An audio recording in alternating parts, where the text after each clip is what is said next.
Back na to our ball game. The mini John Cor Cabajo, that's what I call here. For Barangay Hogan getting that field goal. Pipito finding Mendoza.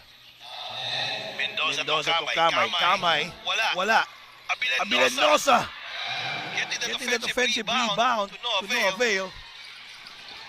Good transition defense there for Kamay. Sabi ni Kabay, relax lang. Yongko guarded by Arnoza. Mendoza. Oh, clearly that's a foul there. It's either on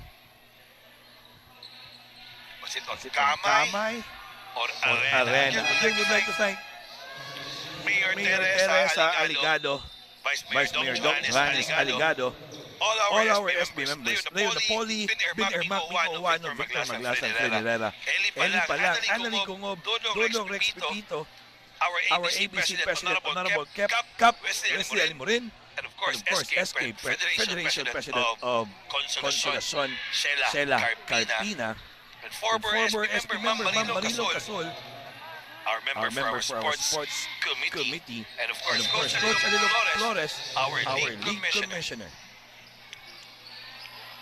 First deadlock of the game. New player now for Barangay Hogan Sabang, number 74.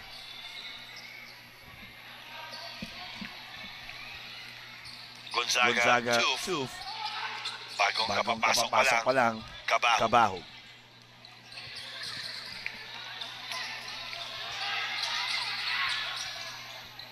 Trying to find here. Ito, kapapasok pa lang all the way from the parking lot.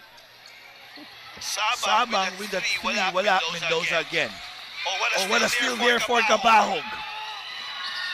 Good fake. Oh, just a good straight up defense there by Mendoza. Yongko. Hesitate, pass to Mendoza. Kitang-kita niya ba si Abilenosa sa ilalim? Mendoza!